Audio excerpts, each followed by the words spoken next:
Good morning. So in this video, I'm going to discuss size reduction. So let me share my PowerPoint.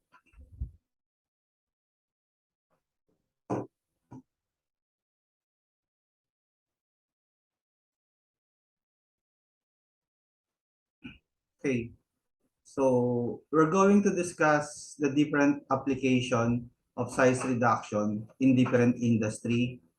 Then we're going to discuss the different equipment of size reduction, and we're going to solve some problem regarding size reduction.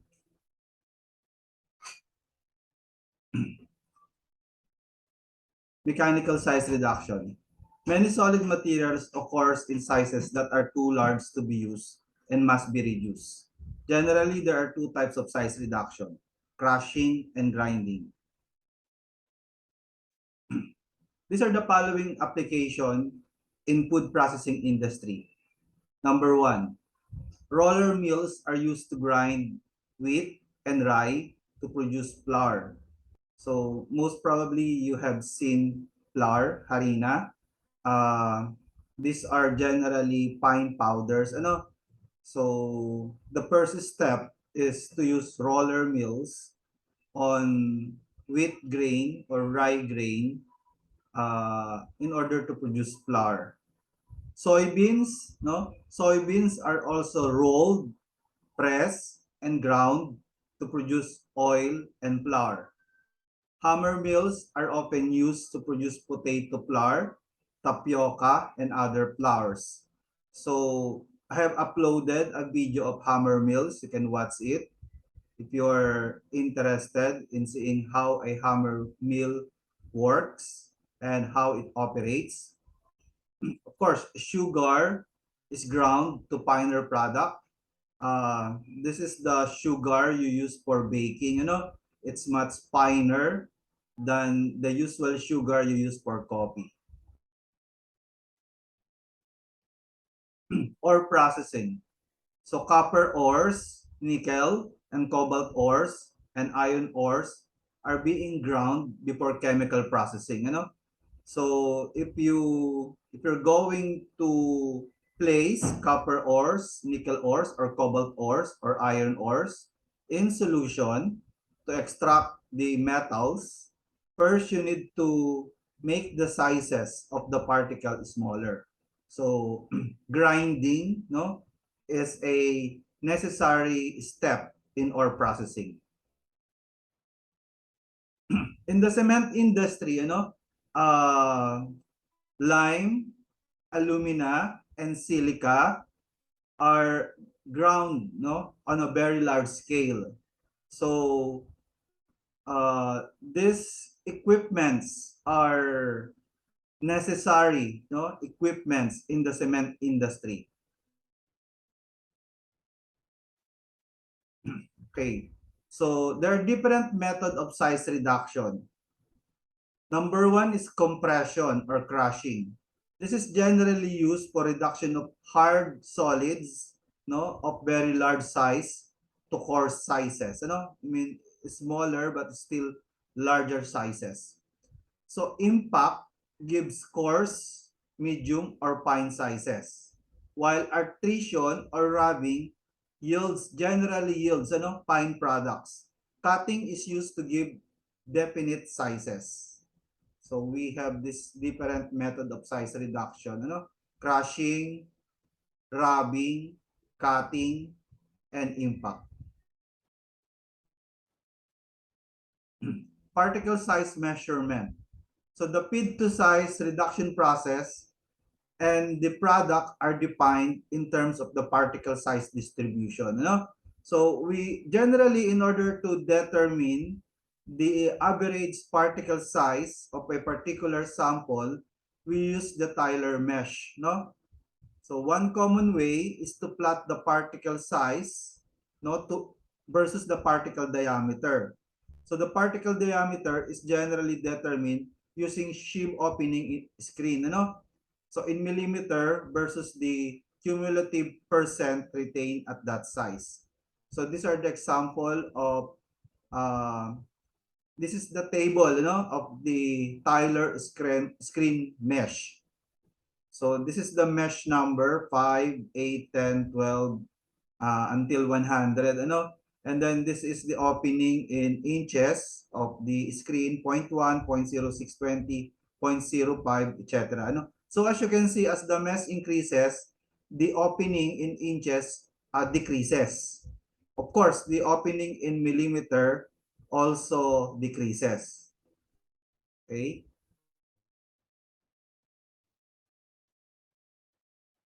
These are uh, the graph, of the cumulative percentage, of sizes, on letter A, we have the cumulative percent on the y-axis versus the particle size on the x-axis.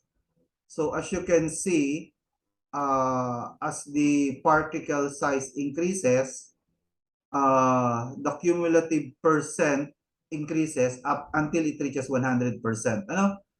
So the largest size is approximately, this is 40, 50, approximately 40 something micrometer in this particular, in this particular diagram. So this is the cumulative. And then the other graph shows us the percent by weight in micrometer versus the particle size in micrometer. So it starts from below 30 up to 60, 60 micrometer. So this is the percentage by weight per micrometer.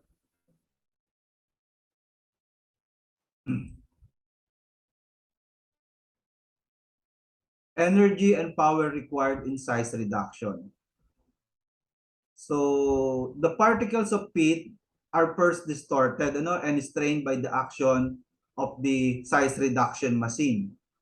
As additional force is added to the stress particle, the strain energy exceeds a certain level and the material fractures into smaller pieces.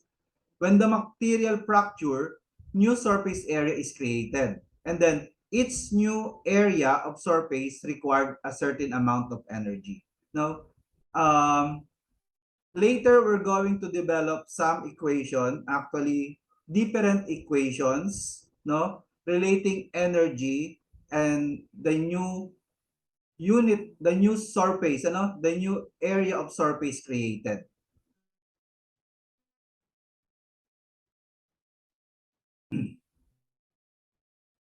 So some of the energy and power required in size reduction. Some of the energy added is used to create the new surface, but a large portion of it appears as heat.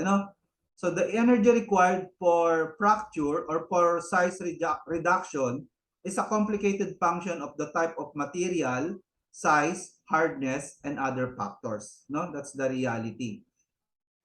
So actually, sabi ni Jean Coplis, yun daw mga equation in practice is generally not very accurate. Yung mga equation na madi-develop natin, tapos meron pa siyang sinabi na parang it's just parang 2%, of the total power used, in size reduction.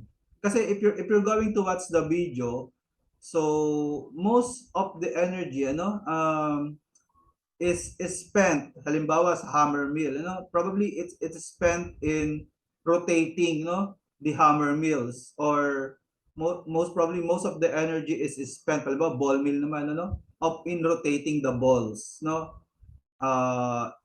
the process of size reduction. So mababa talaga yung nito, yung energy efficiency, kaya hindi rin siguro napipredict, ng mga equations. Pero meron namang mga equations. So factors that affect the extent and efficiency of size reduction process. So number one, the magnitude of the mechanical force applied. So generally, if you're going to use a machine, a mill, tapos halimbawa, yun yung kanyang wattage. So generally, more or less, you're going to use that amount of energy. Ano? So pag syempre, pag meron siyang load, mas tumataas. Pero generally, konti na rin lang naman yung tinataas niya. Ano? So that's one factor, ano, the magnitude of the mechanical force applied. It's inherent in the equipment, ano. So syempre the duration. If you wanted a finer size, you're going to operate, ano, the machine for longer time. So parang if you're going to see the video, the more time you run the ball mill, o kaya the hammer mill, the smaller the size of the particle that you're going to produce. Ano? The type of force such as compression, shear, and impact, ano, will also affect the efficiency of the size reduction process.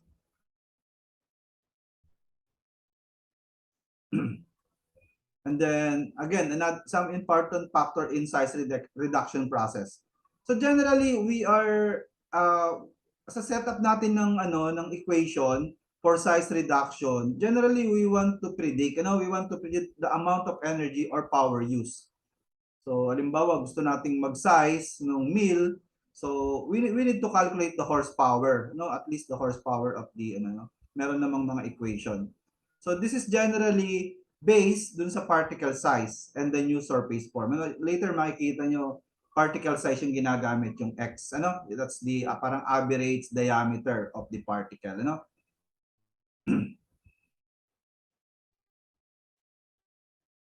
Okay, so power required in size reduction. The various theories or laws proposed for predicting power requirement for size reduction of solids do not apply well in practice. So ito nga yung nabasa ko na sinasabi ko sa inyo. Medyo malaki daw yung error. So part of the problem in the theories is that of estimating the theoretical amount of energy required to fracture and create new surface area. So yun, iba-iba pa, iba-iba pa yung energy required to fracture. Depende sa material, So, approximate calculation give actual efficiencies of about 0.1 to 2%. So, napakalaki, di ba? So, halimbawa, sabihin na lang nating 1%. Ibig sabihin, kung alam nyo yung theoretical energy na kailangan nyong gamitin, imumultiply nyo yun ng mga 100, no? To get the actual power needed. Ganun kalaki yung difference niya sa theoretical, So anyway, this is the power law. So the power law is, as you can see from the slide, is dA dx. So E is the energy, usually energy per unit mass nung i-reduce nyo yung size, no? And then X is the particle diameter in millimeter. So yung C at saka yung N, these are constant, So dA dx is equals to negative C X divided by X raised to the N. Okay, so let's try to derive some size reduction equation. So starting from the power law, let's try to derive the Rittinger law. So the Rittinger law, in the Rittinger law, x2 is the mean product diameter in millimeter. This is the product diameter, Kasi di ba mas maliit ito, so yung 1 divided by x2 would be bigger than 1 divided by x1. x1 is the mean feed diameter in millimeter, So E is work per unit mass of feed, itong E na to, So and then for Rittinger, dun sa power law, N is equals to 2. So pag N is equals to 2, pag in-integrate nyo to, 'di ba ang ating formula for integration is x to the n plus 1 divided by dx. So x integral is n minus 1 tapos divided by n minus 1,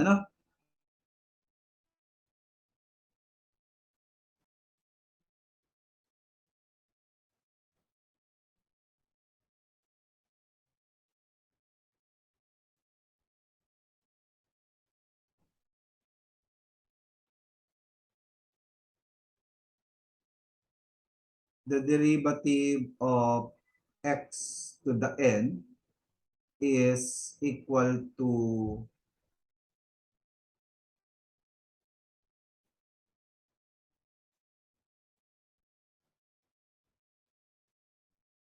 x to the n minus 1. Tapos,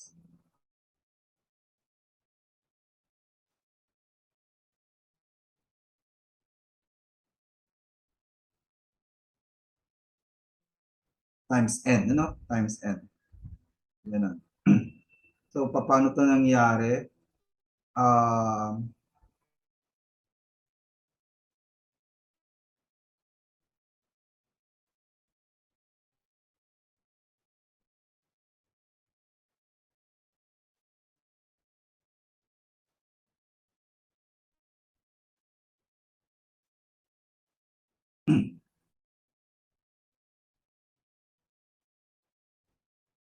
so, we're going to integrate, ano? We're going to integrate. So, if we're going to integrate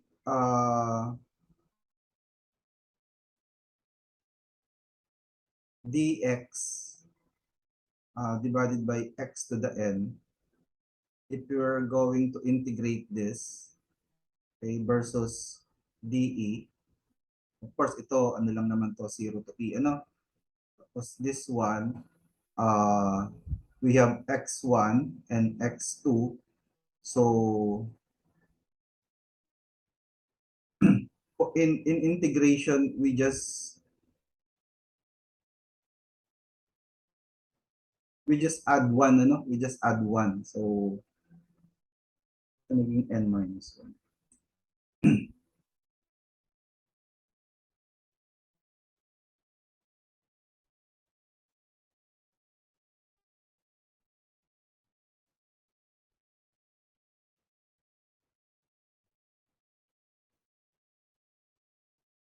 Ayun. So,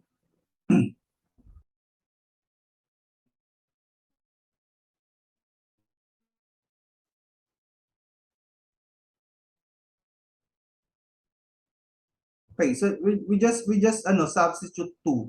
No, we just substitute for Rittinger, n is equals to 2. So this is simplified into dx, and then we have x squared, ano, from x1 to x2. So pag x squared,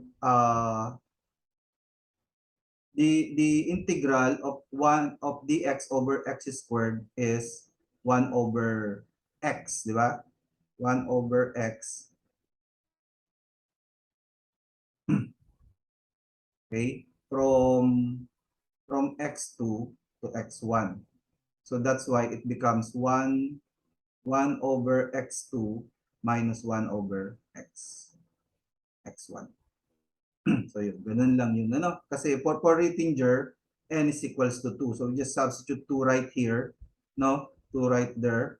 Tapos pag x squared, so plus 1, kasi magiging x minus 2, ano? Pag tinaas nyo, x minus 2, tapos dx, ano? So yung integral nito, plus 1, it will become minus 1, ano? So, pag plus 1, this will become x minus 1 na lang. Tapos from x1 to x2. So 1 over x2 minus 1 over x1. Tapos yun, may constant ka na lang. Ano, na kr. So, ganun lamang to. Ano, ganito yung Rittinger equation. So, the Rittinger equation is valid for fine powders. Ano, generally, pag maliit lamang yung diameter nung feed, tapos, syempre, you wanted a finer powder. So, you can use the Rittinger law.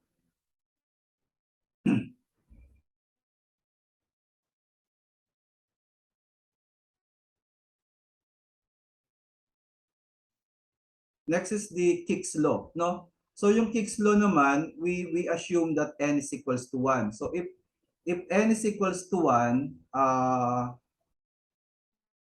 basically you will have something like dx over x, no? So if you're going to integrate this from from x1 to x2.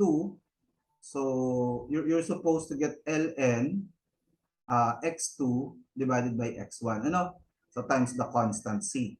So this would be equal to E. Ganun lamang yun. Ano? So E, yung energy per unit mass is equals to constant times ln x2 minus x1. May negative nga pala dito. Ano may negative dito? So pag pinasok niyo yung negative, may negative doon. So pag pinasok niyo yung negative, this will become C ln x1 minus x2. May negative dito. So ganun lamang yung Kick's law. Ano?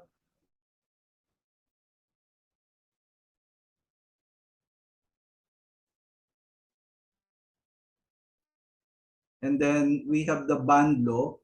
For band law naman, n is equals to 1.5. So if you're going to integrate, if n is equals to 1.5, halimbawa, negative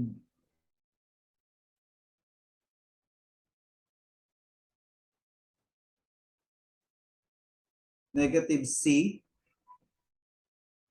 divided by x to the n, no? And then if n is equals to 1.5, we have c, negative c dx n 1 x 1.5.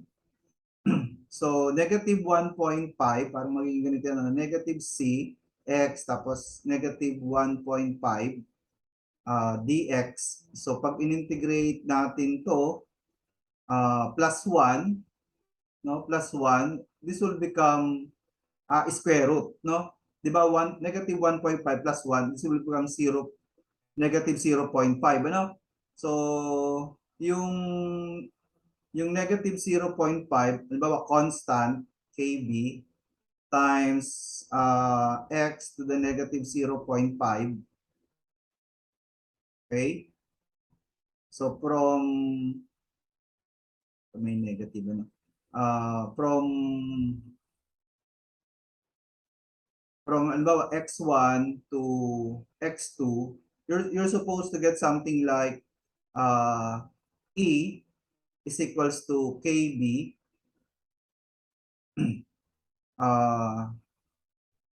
1 minus x2 minus square root of x2, ano?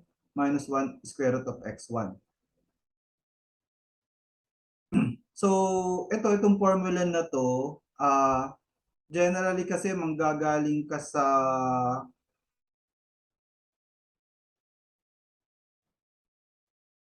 very large size. Ano? So, kung very large size, yung x1 nyo, yung 1 over square root of x1 will approach 0.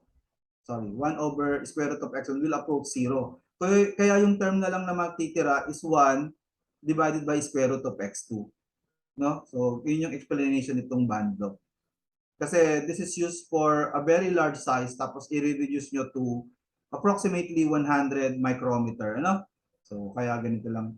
Kaya ito na lang yung natira sa band law. Ano? Because the 1 over square root of x2 will approach 0 or it is very much less than, pwede rin ganun, it's very much less than 1 over square root of x1. Okay, so I hope you're understanding the justification of this different equation. Ano?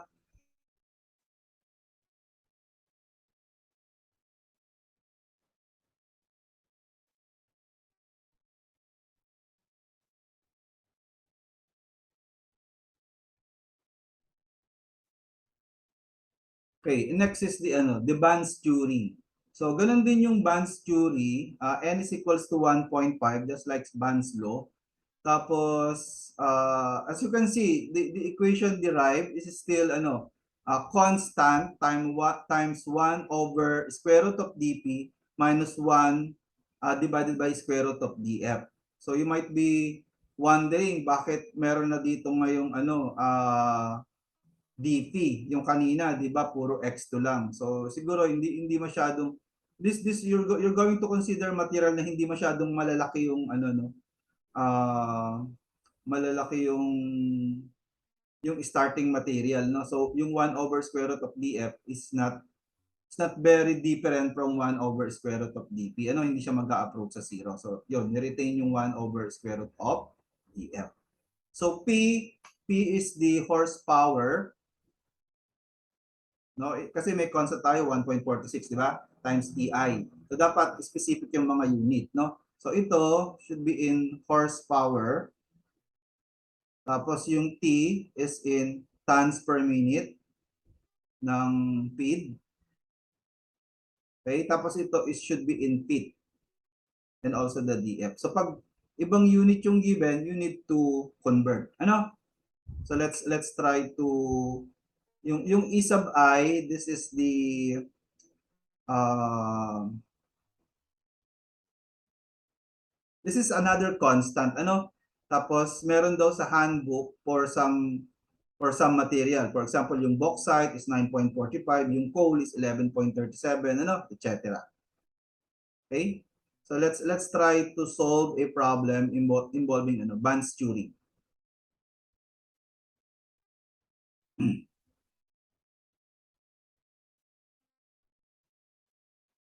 Okay, so this is example 14.5-1. So power to crush iron ore by band steering. It is desired to crush 10 tons per hour of iron ore hematite. The size of the feed is such that 80% passes a 3-inch screen and 80% of the product is to pass a 1/8-inch screen. Ano? So ganito yung description ng ano no ng equation na ano na Bands theory, ano? Yan. Ganito yung description niya. The size should pass 80% should pass the given ano no, the given screen size, tapos yung 80% of product should also pass the given screen size, ano? So as you will notice yung mga given dito na DP, ito yung maliit, ito yung DP product, at saka yung DF, yung feed is in inches. So you need to convert this to feet, ano, in order to use the Bands theory. So you are asked to calculate the gross power required, that will be the horsepower, yung P. Use a work index E sub I for iron or hematite of 12.68. So we'll just going to recall the ano no, the Bands theory equation. So the Bands theory equation is P over T tapos equals to a constant. So the constant is 1.46. Tapos times E sub I. Tapos times 1 over square root of dP. Tapos 1 minus square root of dF. Okay? So, yung hinahanap natin is the horsepower P, no? So, first substitute natin yung T, yung tons per minute dapat, ano, yung given natin is tons per hour. We have 10 tons per hour. So, just convert this to per minute, ano? So, 1 hour is 60 minutes. Magka-cancel to, ano? Tapos, times 1.46. And then E sub I is 12.68. Okay, so times 1 over square root of the product. Ano? Ang the product natin is 1/8 inch. So this is in inch. Ano? We need to convert this to feet. So divided by 12, di ba? Tapos you just get the square root. Tapos minus 1 over yung feet natin is ano 3 inches, ano? So square root of 3 inches divided by 12. So just solve this using your calculator. Okay, so 1.46 times 12.68 times practice this. It's quite challenging to input in your calculator. Okay, square root tapos 1 divided by 8, tapos you simply divide this by 12. Tapat nyo yung minus dun sa pagitan ng 1 at saka ng square root, ano? Tapos, again, you have a fraction function. So, 1, tapos divided by sa ilalim, you have square root, 3 divided by 12. Okay? Tapos times 10 divided by 60. So yun, you're supposed to get 24.1, ano? You're supposed to get 24.1 horsepower.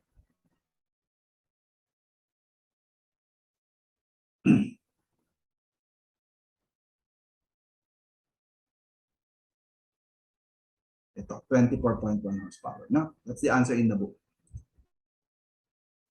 Okay, so let's try to take a look at some common size reduction equipment. So first is the jaw crushers. So it looks like a human jaw, animal jaw, So the first one is known as the Dodge type, jaw crusher. So as you can see, probably this part here is not moving, So this is the moving part. Tapos ando dun yung pivot joint. This is where your material pivot, This is fixed. So this is the one that moves. So your feed enters right here as you will imagine, And then yung kanyang movement will crush the material, This is the fixed jaw. This is the movable jaw because of that pivot joint, And then you will have fine products, di ba? Right here. And then the second one is known as the Blake type, If this is the Dodge type, this is the Blake type, jaw crusher, So this one right here is still fixed. Tapos the feed enters right there. And then this is the pivot joint, So this is the movement of the jaw, It closes and open this way. So, kasi nandoon yung kanyang pivot joint, So when it moves this way, it will crush the material, di ba? So when it moves that way, the material will go down, So siguro mabilis lang yung movement dito, para hindi masyadong material yung bigla na lang babaksak. And then in effect, you're going to reduce the size of the material, This is the Dodge type, this is the Blake type, jaw crusher. And then next is we have the gyratory crusher, So sa gyratory crusher naman, you have this fixed cone, You have two fixed cones. Tapos this is a moving a moving a gyrating part, Ayun yung kanyang uh, yun yung kanyang you call that thing, pivot point, Yun yung kanyang pivot point. Tapos yung movement niya hindi lang from left to right, it still goes forward, it goes forward. Pero meron din siyang crushing head. So as you will imagine, as the material is fed, into the crusher, it will hit the material, with the fixed cone. This crushing head will hit the fixed cone, thereby crushing the feed into smaller particles. So this is the gyratory crusher, So yung kanyang movement is gyrating, Hindi lang siya left and right, if you will imagine. And then we have the roll crusher. So it moves, one moves on clockwise direction and then the other moves in counterclockwise direction, And then the feed is introduced on the top. Syempre, when it gets into the in between, the two rollers, definitely the feed will have a smaller size, when it gets out on the other side of the roll crushers.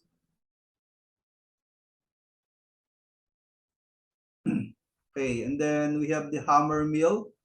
So this is used to reduce intermediate size material to smaller size powder, So often the product from jaw or gyratory crusher is fed to the hammer mill. Ganun usually yung yung order. Una muna jaw crusher, tapos susunod is hammer mill, So meron akong video na in-upload ng hammer mill, So in the hammer mill, a high-speed rotor turns inside a cylindrical casing. You will see this on the video, So sets of hammers are attached to pivot points at the outside of the rotor. So makikita niyo yun sa video, Merong mga parang bakal na parang cube na umiikot when the motor rotates, Tapos this hammer or this metal, no, will hit the material, so thereby decreasing its size, no?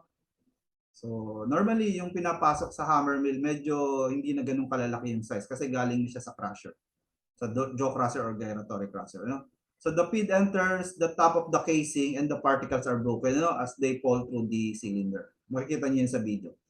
The material is broken by the impact of the hammer and pulverized into powder between the hammer and casing. Kapag tinamaan siya ng hammer, syempre liliit yung kanyang particle, ano? So the powder then passes through a grate or screen at the discharge end. So panoorin niyo na lang yung video to see how hammer mill works. Okay, so the next is the revolving grinding mills. Ano? For intermediate and fine reduction of materials, revolving grinding mills are often used. So pwede siyang hanggang fine sizes. Ano? So in such mills, a cylindrical or conical shell rotating on a horizontal axis is charged with grinding medium, ano, such as steel, flint, or porcelain balls, or with steel rods. So meron ding video nitong ano, no, revolving grinding mill. So usually meron lang mga balls dun sa loob, no? Tapos your material is mixed with the ball. So as the cylinder is rotated, the ball will rotate and then this will crush your material, ano? So the size reduction is affected by the tumbling of the balls or rods on the material between them. You will ano, please watch the video, ano, to see this description. So in the revolving mill, the grinding elements are carried up the side of the shell and fall on the particles underneath. So pag umikot, no, yung grinding element, halimbawa yung balls are carried up, no, the side, tataas siya, tapos it will fall down again, ano, after completing the rotation of the, halimbawa, of the cylinder, no.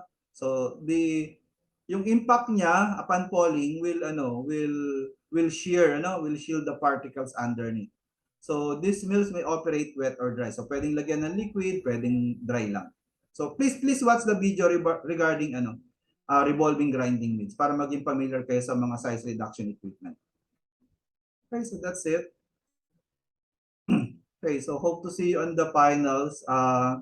The module 3 major assessment will only cover size reduction. So good luck sa finals nyo sa Friday.